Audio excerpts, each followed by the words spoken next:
অনেকে লিখেছেন, কিন্তু সোশ্যাল মিডিয়ার এই তথ্যগুলো তো অনেক ক্ষেত্রেই দেখা যায় আপনার ভুলভাল তথ্য দিয়ে থাকে। কয়েকদিন আগে দেখলাম যে একজন লেখছে যে প্রথম আলো রিপোর্ট করছে 27 তারিখে আপনার প্রজ্ঞাপন হবে। আমি পরে প্রথম আলো তন্ন তন্ন করে খুঁজলাম, কোথাও নাই। তো এগুলো করা ঠিক না।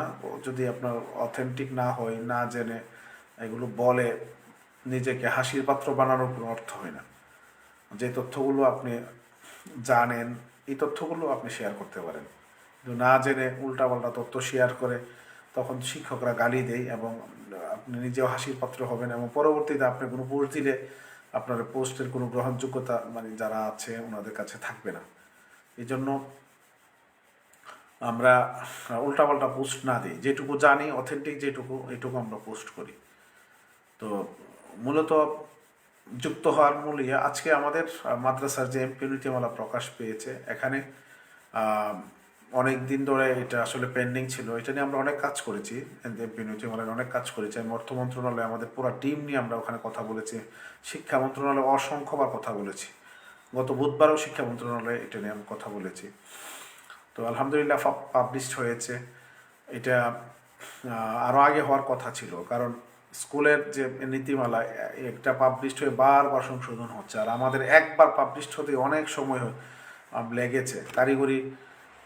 তো আমাদের যে মাদ্রাসার যে নীতিমালা, এখানে যদি অসঙ্গতি থাকে এগুলো আলোচনা পর্যালোচনা করে যেগুলো অসঙ্গতি আছে এগুলো নিয়ে আমরা একটা সামারি করে আমাদের জোটের পক্ষ থেকে আমরা বলবো এগুলো যাতে সংশোধন করা হয়। তো আপনারা নিজেরা একটু স্টাডি করেন, আমরা একটু স্টাডি করি, কোথাও কোনো অসঙ্গতি আছে কিনা দেখি। যদি থাকে তাইলে আমরা এটার ব্যাপারে যে যে জায়গাতে সংশোধনী প্রয়োজন আমরা আমাদের জায়গা থেকে একটা প্রেয়ার আমরা দেব। আর স্কুলের ছুটির ব্যাপারে আজকে আসলে কথা বলতে পারি নাই, কালকে তো চেষ্টা করছি কথা বলার জন্য, দু এক জায়গায় কালকে কথাও বলছি।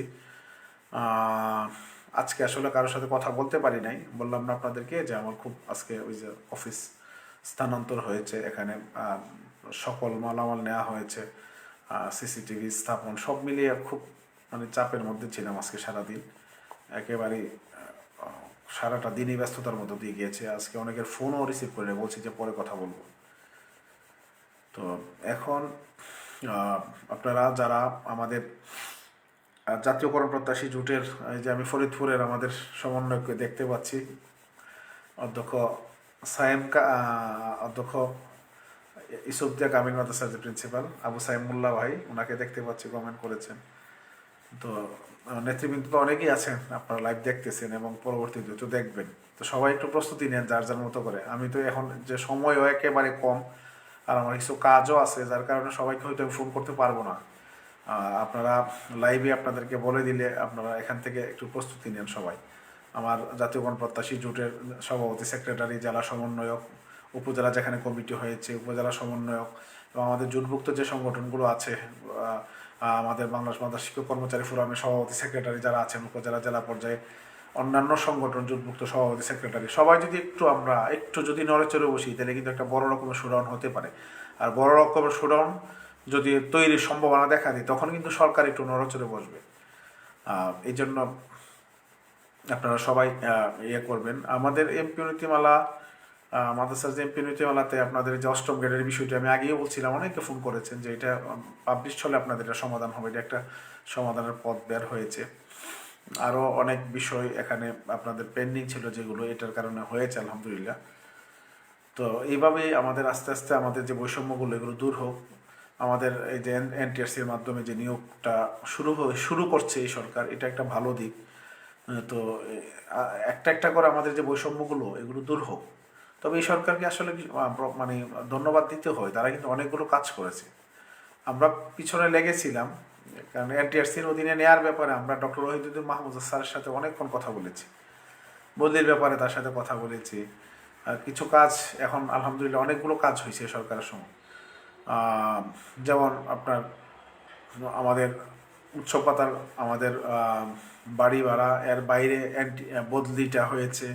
তারপরে আপনার আমাদের এনটিআরসির মানে অধীনে নিয়োগটা নিয়ে যাওয়া, আমাদের নীতিমালাগুলো পাবলিশড হওয়া, অনেকগুলো কাজ হয়েছে আলহামদুলিল্লাহ। এই সরকার আমি বলবো অল্প সময়ে আলহামদুলিল্লাহ অনেকগুলো কাজ করেছে, ওনাদেরকে অবশ্যই ধন্যবাদ দিতে হয়। আরও কিছু কাজ হয়তো ওনারা করবেন এই অল্প সময়ের মধ্যে, আরও কিছু নতুন নতুন কাজ হয়তো আমরা দেখতে পাবো। তো আমরা সোশ্যাল মিডিয়ায় একটু সরব হই, সবাই একটু চেষ্টা করি। রমজানের ছুটির ব্যাপারে কালকে আমি আবার কথা বলবো, ইনশাল্লাহ। অথবা কালকে আমাদের কোনো দেখি আমাদের ঢাকাতে যারা আছেন নেতৃবৃন্দকে কালকে একটু পাঠানো যায় কিনা ওনাদের সাথে কথা বলে দেখি। কালকে আমি নিজে কথা বলবো এবং পাশাপাশি পাঠানোর চেষ্টা করব কালকে আপনাদের স্কুলের যে ছুটি, রমজানের ছুটির ব্যাপারে দেখি আমাদের জোটের কেন্দ্রীয় কমিটির দু একজনকে কালকে আমরা পাঠাইতে পারি কিনা ইনশাল্লাহ। এখানে যে লোকটার কাছে ফাইলটা আছে ওনাকে ফোন দিয়েছি কালকে আমি অনেকবার, আমাকে ফোন করেছে, ফোন দিয়ে বলতেছে আমি গাড়িতে কথা বুঝি না।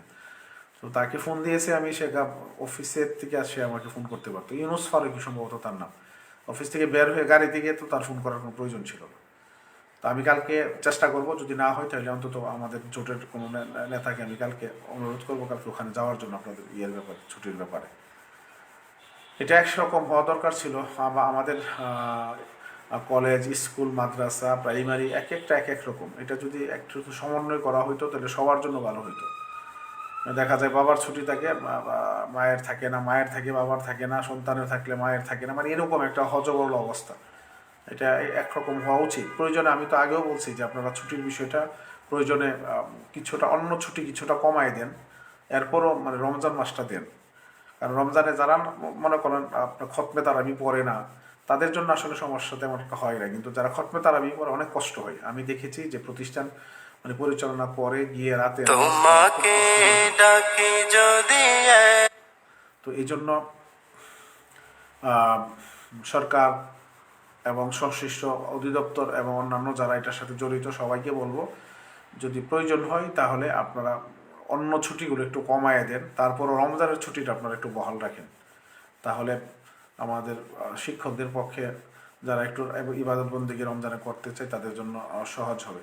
তো আমাদের মুশকিল হয়েছে কি, আমাদের অনেক শিক্ষক দেখা যায় আপনার রমজানে আপনার ওই আপনার টিউশন এগুলো মানে পুরো উদমে মানে এগুলো চালিয়ে যায়। এই কারণে অনেক সময় সমালোচনা হয়ে যায়। অনেকে এটার আপনার দ্বিমত পোষণ করে যে পুরা মাস তো অন্য সব কাজ করতে পারেন কিন্তু প্রতিষ্ঠান আপনি যেতে পারবেন না কেন। তো এই কারণে আমরা এটা নিয়ে কালকে দেখি একটু কথা বলবো, যেহেতু আমরা ইতিমধ্যে ডিজি মহোদয়ের সাথে আপনারা জানেন আমি নিজে কথা বলেছি, সরাসরি সাক্ষাৎ করে কথা বলেছি। জোট নেতৃবৃন্দ আমার সাথে গিয়েছিলেন, আমরা ওখানে ওনার পরামর্শে কিন্তু আমরা চিঠিও দিয়েছি, আপনারা জানেন, আপনারা দেখেছেন সোশ্যাল মিডিয়ায়। এবং চিঠিটা এটা ইউনুস ফারুকী সাহেবের কাছে আছে নাকি, আমি কালকে ওনার সাথে যোগাযোগ করব। যদি কথা বলতে না পারি আমরা কালকে আমাদের নেতৃবৃন্দকে ওখানে পাঠাবো। তো এখন প্রায়োরিটি বেসিসে আমার মনে হয় একটাই কাজ হওয়া উচিত, সেটা হচ্ছে পে স্কেলের প্রজ্ঞাপনের যে আন্দোলনটা, এটার জন্য সবাই একটু চেষ্টা করেন। একটু আর তো অল্প কয়েকদিন বাকি আছে, আজকে 2 তারিখ চলে গেছে, আর কয়েকদিন 10 ওয়ার্কিং ডেজ আর নাই, অল্প কয়েকটি ওয়ার্কিং ডেজ আছে। যদি চেষ্টা করি আমরা, যদি ভাগ্য ভালো থাকে এবং যদি আল্লাহ তাআলা সরকারের শুভবুদ্ধির যদি উদয় করে, আমাদের উপর যদি একটু রহমত করে, সরকারের উপর যদি রহমত করে, তাইলে যদি হয়ে যায় আমাদের সবার জন্য একটু স্বস্তিতে আমরা থাকতে পারবো। আর চেষ্টা করলে হয়েও যেতে পারে, আর চেষ্টা যদি আমরা না করি তাহলে তো হওয়ার কোনো রকমের কোনো চান্স নাই, একেবারে এটা ফাইলবন্দি হয়ে যাবে। তো আপনারা লাইভগুলো শেয়ার করবেন এবং আমরা যে 6 তারিখ প্রোগ্রামে যাচ্ছি এটা যাতে সবাই জানে, আপনারা একটু সবাই এটা আপনার শেয়ার করে দেন এবং সবাই একটু প্রস্তুতি নেন। তো খুবই ক্লান্ত, এরপরও আজকে যুক্ত হয়েছি, চেষ্টা করবো প্রতিদিনই অন্তত 5-10 মিনিট আপনাদের সাথে যুক্ত হওয়ার জন্য। সবাই ভালো থাকবেন, সুস্থ থাকবেন, আল্লাহ তাআলার কাছে দোয়া করেন আল্লাহ যাতে আমাদের উপর এবং সরকারের উপর রহমত করে, আমরা যাতে আমাদের কাঙ্ক্ষিত যে পে স্কেলটা আমরা যাতে এটা পাই, এই জন্য সবাই দোয়া করেন। তো সবার জন্য শুভকামনা রইল, ভালো থাকবেন, সুস্থ থাকবেন, আল্লাহ হাফেজ, আসসালামু আলাইকুম।